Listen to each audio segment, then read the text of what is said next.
నమస్కారం. అదృష్టం కార్యక్రమానికి స్వాగతం. ఏ నక్షత్రం వారు ఏ జాతిరత్నం ధరిస్తే వారికి కలిసి వస్తుంది, ఏ నక్షత్రం వారికి ఏ జాతిరత్నం ధరిస్తే వాళ్ళకి మంచి ఫలితాలు ఉంటాయో ఇవాల్టి కార్యక్రమంలో మనం తెలుసుకుందాం. అలాగే జాతక సమస్యలకు పరిహారాలు తెలియచేయడానికి ప్రస్తుతం మనతో పాటు ఉన్నారు ప్రముఖ జ్యోతిష్యులు వీరాపురం సుబ్రహ్మణ్య స్వామి గారు. మరి గురువు గారిని అడిగి మరిన్ని విషయాలు మనం తెలుసుకుందాం. నమస్తే గురుగారు. శుభాశీస్సులండి. ఇవాళ మనం అంటే ఏ నక్షత్రం వారు ఎటువంటి జాతిరత్నం ధరిస్తే వాళ్ళకి ప్రయోజనం కలుగుతుందో తెలుసుకుందాం. అలాగే జాతక రీత్యా మనకు 27 నక్షత్రాలు ఉన్నాయి. 27 నక్షత్రాలు అంటే అశ్విని, భరణి, కృతిక, రోహిణి, మృగశిర, ఆరుద్ర, పునర్వసు, పుష్యమి, ఆశ్లేష, మక, పుబ్బ, ఉత్తర, హస్త, చిత్త, స్వాతి, విశాఖ, అనురాధ, జ్యేష్ఠ, మూల, పూర్వాషాఢ, ఉత్తరాషాఢ, శ్రవణం, ధనిష్ట, శతభిషం, పూర్వాభాద్ర, ఉత్తరాభాద్ర, రేవతి. అయితే 27 నక్షత్రాలలో నక్షత్ర ప్రామాణికంగాను, అలాగే రాశి ప్రామాణికంగాను, అలాగే పుట్టినటువంటి సమయం లగ్న ప్రామాణికంగాను కూడా కలిపి, అంటే ఒక్కొక్క దానికి ఒక్కొక్క నక్షత్రంలో పుట్టిన వాళ్ళకి స్టోన్ కానీ, లేదా లగ్నంలో పుట్టిన రెండిటికి ఒకటే వర్తిస్తుంది.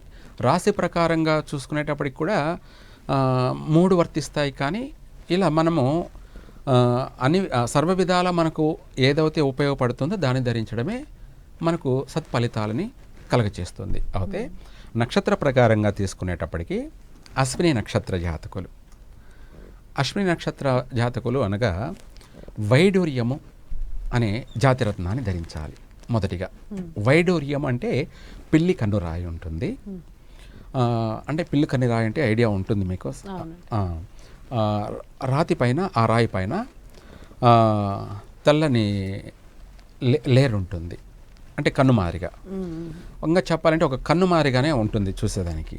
అలా వైడూర్యం అనేది మనకు ఈ అశ్విని నక్షత్ర జాతకులు నక్షత్రాధిపతి కేతు కాబట్టి ఈ యొక్క నక్షత్రం దోష నక్షత్రం, అంటే దోషపూరితమైనటువంటి నక్షత్రం. నక్షత్రాధిపతి కేతు కాబట్టి ఈ యొక్క నక్షత్రంలో జన్మించిన వాళ్ళు శాంతి జరిపించుకున్నట్టయితే వాళ్ళకు చక్కగా అభివృద్ధి అనేది విశేషంగా ఉంటుంది. అలాగే శాంతి జరిపించలేదనుకో ఆ పుట్టిన పిల్లవాళ్ళు అభివృద్ధి అనేది ఎక్కువగా వాళ్ళకు బాలారిష్టాలు ఎక్కువగా ఉంటాయి. బాలారిష్టాలు అంటే పిల్లలు తరచూ మంకుగా ఉండడం, ఏడ్చడం, ఎక్కువగా విపరీతంగా ఏడ్చడం, భయపడుతూ ఉండడం అనేది ఇవన్నీ కూడా జరుగుతూ పిల్లలు ఎదుగుదల అనేది కొంచెం సింక్ అయ్యే అవకాశం ఉంది, కుంగిపోయే అవకాశం ఉంది. అలాగే అంటే పువ్వు ఎలా వాడిపోతుంటుందో, వికసిస్తుంటే ఎలా ఉంటుందో అలా మనుషులు డల్గా వీక్ అవుతూ ఉంటారు. అందుకనేసి శాంతి జరిపించుకోవడం వల్ల పిల్లలు చక్కగా, అందంగా, ఆనందంగా, సంతోషంగా ఎదుగుదల అనేది అభివృద్ధి జరుగుతుంది. దానికోసమే ఈ వైడూర్యాన్ని పిల్లలకి, చిన్న పిల్లలప్పుడే, అనగా చేతికి పెట్టాలని కాదు, వాళ్లకు మెడలో వేయడం, లేదంటే మలతాడు కడతాం కదా, మలతాడుకు వేసినట్టు అయితే చక్కగా వాళ్ళ ఎదుగుదల బాగుంటుంది. అనగా ఆరోగ్యంగా బాగుంటుంది. వాళ్ళకు పిల్లలకి పూర్వ జ్ఞాపకాలు ఉంటాయి. పూర్వ అంటే పూర్వజన్మ యొక్క జ్ఞాపకాలు ఉంటుంటాయి. ఆ జ్ఞాపకాలు ఏంటంటే ఒక పుట్టినాక మాసాల వరకు కానీ, లేదంటే ఒక సంవత్సరం వరకు కానీ, లేదా 6 ఏళ్ల వరకు కానీ ఇట్లా ప్రామాణికం అలా ఉండడం, అవన్నీ కనిపిస్తూ ఉండడం, ఏవి జరిగిపోయిన గతం తాలూకా సంబంధించి అవి కనపడుతూ ఉండడం. కళలు, ఇప్పుడు మనకు కళలు వస్తుంటాయి కదా, పనుకొని నిద్రపోతుంటే మంచి కళలు అవుతే మంచి, చెడు కళలు అవుతే చెడు, పిచ్చి కళలు అవుతే పిచ్చి అని మనం చెప్పుకుంటూ ఉంటాం. నాకు రాత్రి కళ వచ్చింది, ఈ కళ నాకు భయం వేస్తుంది, ఇది మంచి జరుగుతుందా చెడు జరుగుతుందా అని చెప్పేసి అడుగుతాం కదా. అయితే మనకు పెద్దవాళ్ళం కాబట్టి మనం చెప్తున్నాం. సరే, చిన్న పిల్లవాళ్ళ పసిపిల్లలకి కూడా జరిగిపోయినటువంటి గతం యొక్క గుర్తు తాలూకాలు కనపడుతూ ఉంటాయి. దాన్ని చూసి వాళ్ళు భయపడము, ఉలిక్కి పడడము, ఏడుస్తూ ఉండడము, ఆ భయంతో గుక్కబట్టి ఏడుస్తూ ఉండడము, ఇలా వాళ్ళ యొక్క ఇబ్బంది కలుగుతూ ఉంటుంది పసిపిల్లలకి. కాకపోతే వాళ్ళు చెప్పలేరు. అందుకనేసి ఆ యొక్క బాలారిష్ట దోషం అనేది ఇవేనమాట. చాలా ఉంటాయి. ఇంకా వాటిని నివారించడం కొరకు ఈ గోమేధకాన్ని మలత్రాడులో కట్టినట్టయితే వాళ్ళకు చక్కగా ఇవేవి ఉండవన్నమాట. అలాగే వాళ్ళ అభివృద్ధి అనేది చక్కగా వాళ్ళు కదులుతూ ఆడుకుంటూ సంతోషంగా వాళ్ళను వాళ్ళు నవ్వుకుంటూ పిల్లలు వాళ్ళ ఎదుగుదల అనేది బాగా చక్కగా ఉంటుంది. వాళ్ళకి ఎటువంటి చీడపీడలు ఉండవు అన్నమాట. ప్రశాంతంగా పిల్లలు అభివృద్ధి చెందుతారు. అలా ఉండడానికి చిన్నప్పటి నుంచి కూడా ఈ యొక్క జాతిరత్నాన్ని వేయచ్చు. ఇదే కాకుండా పెద్దవాళ్ళకైతే ఏమిటి అంటే ఆరోగ్యపరంగా కొద్ది రోజులు మనుషులు బాగా కలకలలాడుతూ ఉండడం, మళ్ళీ కొద్ది రోజులు మనుషులు చిక్కిపోవడం, అంటే సింక్ అయిపోవడం, డల్ అయిపోవడం అన్నది పెద్దవాళ్ళకైనా కూడా ఉంటూ ఉంటుంది. అందరికీ కాదు, అందరికీ అంటే పొరపాటు. అది ఎవరికైతే ఉంటుందో వాళ్ళకి సంబంధించి, మనం అందరికీ అని చెప్పడానికి లేదు. అలాగే అటువంటి వాళ్ళు కూడా ఇందాక చెప్పినట్టు ఈ గోమేధకాన్ని ఉంగరాన్ని రాగిలో మాత్రమే ధరించాలి, బంగారంలో కానీ వెండిలో కాకుండా. ఎందుకంటే ఈ వైడూర్యానికి శత్రులోహాలవి, ఏది బంగారము వెండి, లేదా 5 కలిపి చేసుకోవచ్చు. రాగి లోహంలోనన్నా చేయొచ్చు రింగు లేదా లాకెట్టు. లేదనుకోండి 5 లోహాలు అంటే బంగారు, వెండి, రాగి, ఇత్తడి, కంచు 5 లోహాలతో కలిపి చేసిన ఇంకా అత్యంత శక్తివంతంగా వాళ్ళకి దానికి మంత్రజపం పట్టించి చిటికిన వేలుకు ధరించినట్టయితే చక్కగా ఆరోగ్యపరంగా వాళ్ళు అప్ అండ్ డౌన్ లేకుండా, ఇందాక చెప్పాను కదా, కొద్ది రోజులు బాగుండడం మళ్ళీ కొద్ది రోజులు డల్ అయిపోవడం అనేది లేకుండా ఎప్పటికీ ఒకలాగా వాళ్ళ యొక్క అభివృద్ధి అనేది హ్యాపీనెస్, అంటే సంతోషంగా వాళ్ళు అన్ని రంగాలలో అభివృద్ధి చెందుతూ వెళ్తూ ఉంటారు. అలాగే చక్కగా కలిసి వస్తుంది, చీడపీడలు ఏవి ఉండవు, సంపూర్ణంగా ఆరోగ్యంగాను వాళ్ళకు అభివృద్ధి కలుగుతుంది. దానికోసమే ఈ వైడూర్యం ఈ అశ్విని నక్షత్ర జాతకులు ధరించాలి. వీళ్ళే కాకుండా ఎవరైనా కూడా ఇందాక చెప్పినటువంటి లక్షణాలు ఉంటే అది ధరించుకోవడం వల్ల చక్కగా కలిసి వస్తుంది. ఆ ధరించేటప్పుడు ఆ యొక్క రత్నానికి మనము చాలామంది ఏం చేస్తారంటే ఊరికి ఏదన్నా దేవుడి కాడ పెట్టి తీసుకొని పెట్టేసుకుంటుంటారు. అలా కాకుండా విభూతితో భస్మంతో అంటే విభూతితోటి ఆ యొక్క రాయి కానీ లేదంటే ఉంగరం చేసిన తర్వాత కానీ లేదా లాకెట్ అయినా సరే దానికి భస్మంతో మనము కుంకుమార్చన ఎలా చేస్తామో ఆ విధంగా విభూతిని వేస్తూ ఓం, ఇక్కడ మనకు గాయత్రి మంత్రం పఠిస్తేనే బాగుంటుంది. అంటే ఈ మంత్ర జపం కూడా మనము తలస్నానం చేసి ఆచరించి అలా చేసి పెట్టుకోవాలి. ఇక్కడ వచ్చేసి ఆ మంత్ర జపం ఏంటంటే ఓం ధూమ్రవర్ణాయ విద్మహే వికృతనానాయ ధీమహి తన్నో కేతు ప్రచోదయాత్ అని చెప్పేసి ఆ మంత్ర జపం చేసి ఆ మంత్రాన్ని పఠించడం అనేది జపం. అలా మనము చేసి సంపూర్ణంగా ధరించినట్టయితే చక్కగా మనకు సంపూర్ణమైనటువంటి ఆరోగ్యము, మంచి తెలివితేటలు, చక్కని టాలెంటెడ్గా వాళ్ళు అభివృద్ధి చెందుతూ అన్ని రంగాలలో కూడా వాళ్ళు దూసుకుపోతారు, విజయ పదంగా సాగిస్తారు. అంటే ఇంట బయట అన్నిట్లోనూ వాళ్ళు చక్రం తిప్పే అవకాశం ఉంటుంది. అందుకోసమే ఈ యొక్క వైడూర్యాన్ని ఇలా చేసి ధరిస్తే అందరికీ కలిసి వస్తుంది, అందరూ బాగుంటారు, అందరూ బాగుండాలి, అందరూ బాగుపడాలి అన్నదే దీని యొక్క లక్షణం. ఆ జాతిరత్నం అనేది మనకంటే కూడా ముందు నుంచి ఉన్నటువంటిదే. మనం పుట్టక ముందు నుంచి, అంటే ఆది ఈ భూమి పుట్టక ముందు నుంచి ఉన్నటువంటిదే. ఈ భూమి పుట్టక ముందు అంటే మనం ఆస్ట్రాయిడ్ అంటాం, అంటే అంతరిక్షంలో ఉన్నటువంటి గోళాలు, అవి ఢీకొన్నప్పుడు వచ్చి రాలేటువంటివే ఈ భూమి మీద ఉన్నటువంటి రాళ్ళు కూడాను. అలా అంటే ఒకటి ఢీకొన్నప్పుడు పగిలి వచ్చి భూమి మీద పడుతూ ఉంటాయి కూడా. అలా వాటి నుంచి కూడా వచ్చేటువంటి కొన్ని రాళ్ళు ఉన్నాయి. అయితే వీటన్నిటిలో కూడాను ఒక తెలియనటువంటి పాజిటివ్ ఎనర్జీ ఉంటుంది. ఇవి మనకు పాజిటివ్ని కలగచేసేందుకోసం, మన అభివృద్ధిని కలగచేసేందుకోసమే ఇవి మనకు ఉపయోగపడతాయి. తర్వాత భరణి నక్షత్ర జాతకులు. భరణి నక్షత్ర జాతకులు ఏంటంటే ఈ నక్షత్రాధిపతి శుక్రుడు. భరణి నక్షత్ర జాతకులు బోలా శంకరులు లాంటి వాళ్ళు. బోలా శంకరులు అంటే ఉంటే నా దగ్గర ఉంది అని చెప్పేసి 10 మందికి తెలిసేలా బిహేవియర్ చేస్తారు, ప్రవర్తిస్తారు. అంతేకాకుండా వాళ్ళు 10 మందికి పెట్టందే వాళ్ళకు సాటిస్ఫై ఉండదు. అంటే ఉన్న దాంట్లోనే వాళ్ళు 10 మంది కలిసి పంచడం అనేది, అందరితో కలిసిమెలిసి ఉండాలనేది ఆ తత్వాలు, అలాగే అనేకమైన లక్షణాలు వీళ్ళలో ఉంటుంటాయి, గుణగణాలు. అది చూస్తే అందరికీ ఒక ఇంప్రెస్గా ఉంటుంది అటువంటి వాళ్ళు.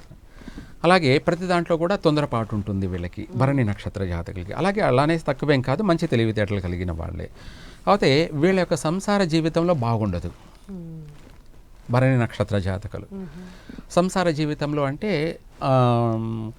భార్యాభర్తల యొక్క సఖ్యత విషయాల్లో కానీ, అంటే ఒకరి మాట ఒకరికి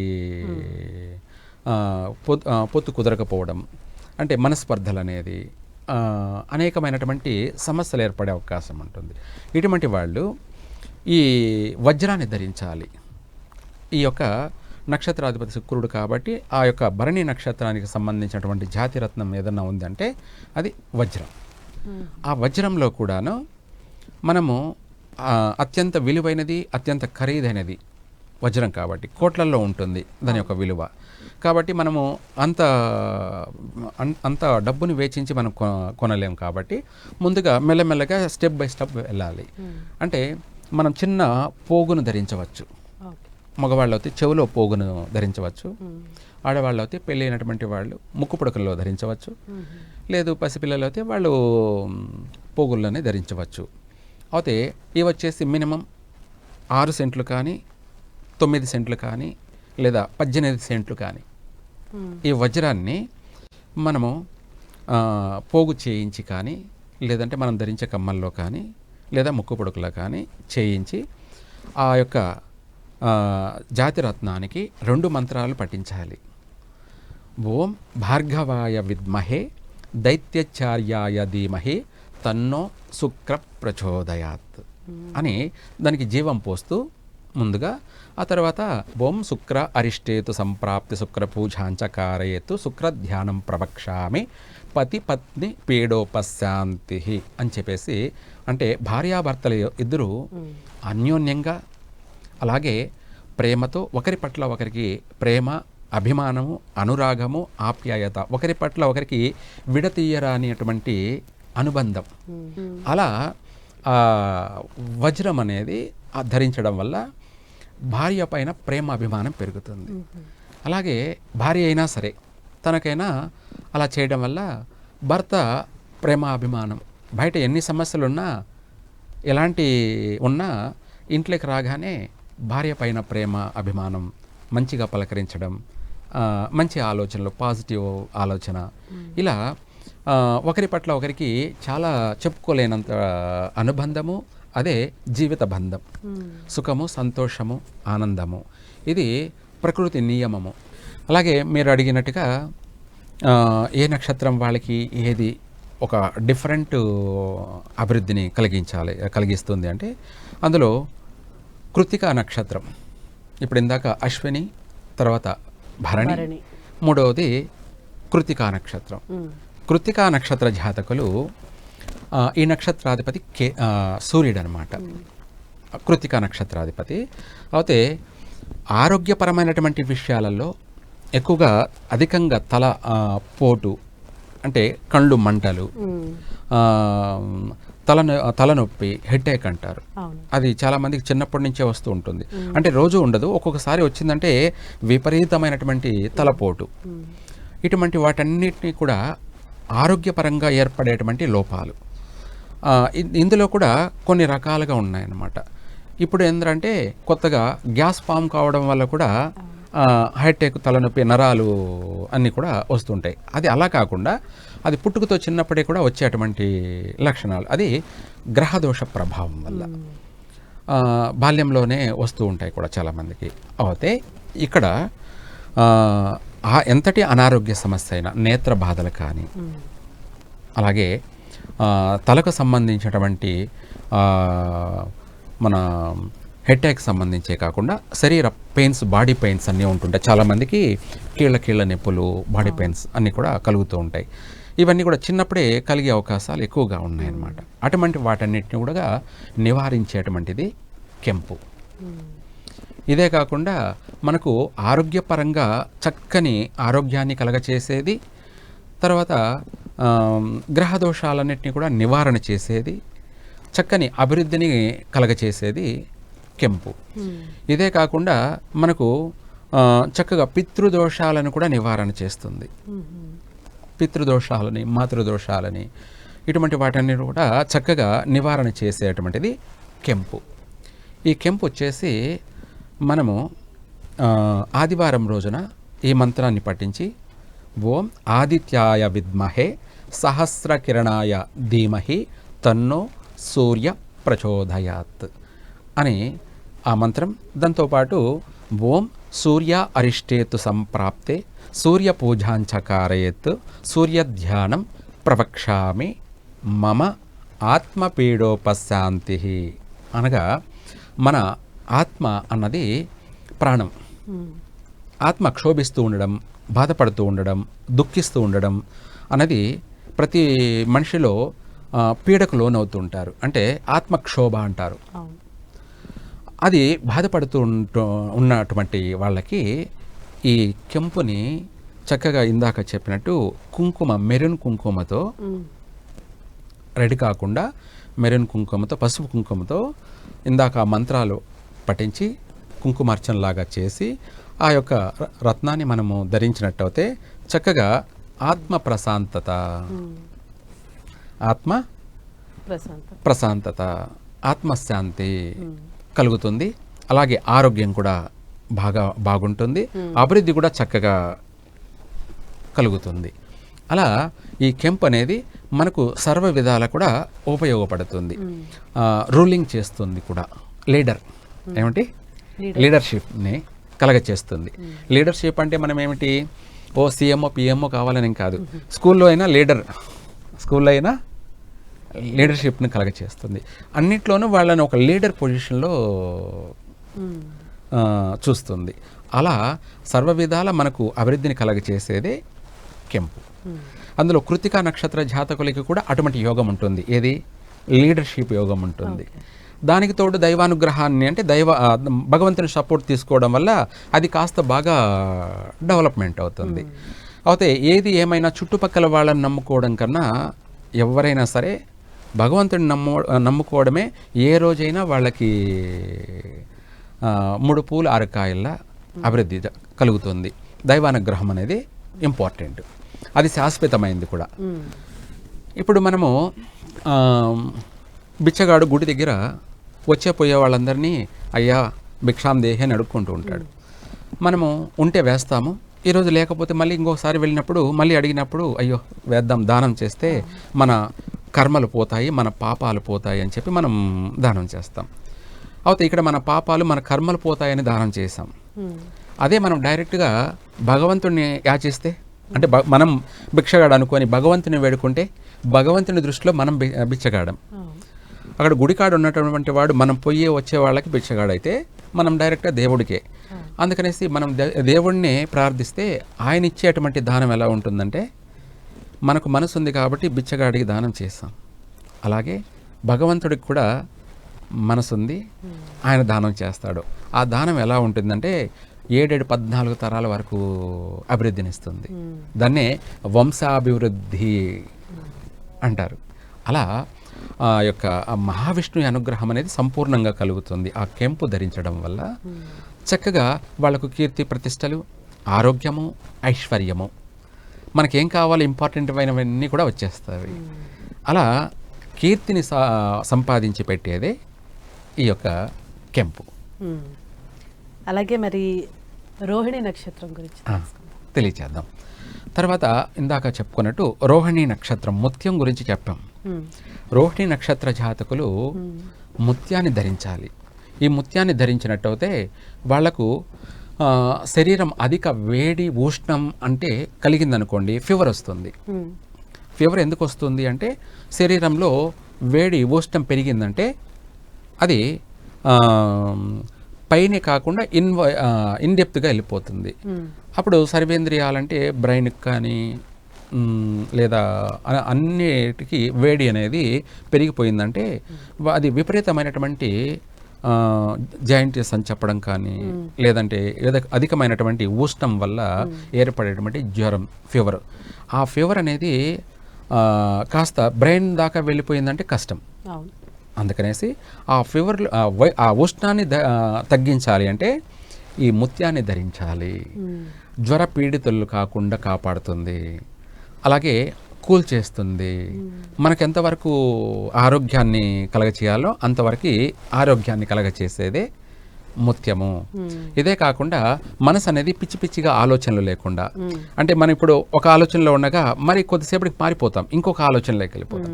ఇవి కాకుండా ఏం చేస్తుంటామంటే నేను ఇలా ఉండాలి, నేను అలా ఉండాలి, నేను హీరో కావాలి, నేను హీరోయిన్ కావాలి, లేదంటే నేను సీఎం కావాలి, పిఎం కావాలి, లేదంటే ఒక పెద్ద లక్షల కోట్లకి అధిపతిని కావాలి, అంటే చూసిందల్లా కావాలి అని పిచ్చి పిచ్చిగా వాళ్ళ ఆలోచనలన్నీ కలుగుతూ ఉంటాయి. ఇదంతా ఏంటంటే పిచ్చి ఆలోచనలు. అంటే మనసు అనేది ఒక వైరస్తో కూడుకోనుంది. థింకింగ్ ఎవరు లేకపోతే వాళ్ళ మనసులో వాళ్ళు మాట్లాడుకోవడం ప్రతిదీ ఇట్లా ఉంటాయన్నమాట. ఆశ ఎక్కువగా ఉంటుంది. ఇటువంటి వాటినన్నిటి కూడా కంట్రోల్ చేస్తూ చక్కని మంచి ఆలోచనతోటి, మంచి ఆలోచన అంటే పాజిటివ్ ఆలోచన, చెడు ఆలోచనలను దరికి రానేదు, మంచి ఆలోచన కలగచేస్తూ ఆ మంచి ఆలోచనని వాళ్ళు ఆచరిస్తారు. అప్పుడు ఏమవుతుందంటే వాళ్ళకు మనశ్శాంతి కలుగుతుంది, వాళ్ళ చుట్టుపక్కల ఉండే వాళ్ళందరికీ కూడా ప్రశాంతత కలుగుతుంది. అంటే ఇలాంటి వాళ్ళతో మాట్లాడాలని అందరికీ కుతూహలం కలుగుతుంది. ఎందుకంటే అటువంటి వాడితో మాట్లాడామనుకో మనకు కూడా మనసు ప్రశాంతత కలుగుతుంది. అందుకే చూడండి, ఒక్కొక్కరు మాట్లాడితే ఇంకా విందామా, ఇంకా ఆలోచిస్తామా, లేదు అటువంటి వాళ్ళతో మాట్లాడాలని మనకు ఒక తపన కలుగుతుంది. ఎందుకంటే అటువంటి వాళ్ళతో మాట్లాడడం మన యొక్క బరువు బాధ్యతల్ని దించుకోవడమే. మనకున్నటువంటి సమస్యలను మర్చిపోయి అతని యొక్క ఆలోచనలోకి వెళ్ళిపోతాం. ఇలా ఆ చుట్టుపక్కల వాళ్ళందరికీ కూడా మనశ్శాంతిని, ప్రశాంతతను కలగచేస్తూ, ఆరోగ్యాన్ని కలగచేస్తూ, అభివృద్ధిని కలగచేస్తూ, 10 మందిని ఆకర్షిస్తూ, దాన్ని వశీకరణాన్ని కూడా అంటారు ముత్యాన్ని. అందరినీ ఆకర్షిస్తూ ఉంటుందన్నమాట. వారణి ముత్యం అని చెప్పేసి చాలా అత్యంత అనేక రకాలైనటువంటి అభివృద్ధిని కలగచేసేటువంటిది ముత్యం. ఈ ముత్యాన్ని రోహిణి నక్షత్ర జాతకులు ధరించినట్టయితే పిచ్చి, పైత్యం అనే ఆలోచనలు, చెడు ఆలోచనలన్నీ కూడా పోయి మంచి నడవడిక అనేది కలుగుతుంది. ఎంతటి అనారోగ్య సమస్యనైనా కూడా అది క్యూర్ చేస్తుంది. చక్కగా అన్ని విధాలా కలిసి వస్తుంది. థ్యాంక్ యూ గురువు గారు. చాలా చక్కగా ఏ జాతి వారు, ఏ నక్షత్రం వారు, ఏ జాతరత్నం ధరిస్తే ఎట్లాంటి ప్రయోజనాలు ఉంటాయో చాలా చక్కగా వివరించారు. Thank you so much. Survey జన సుఖినో భవంతు.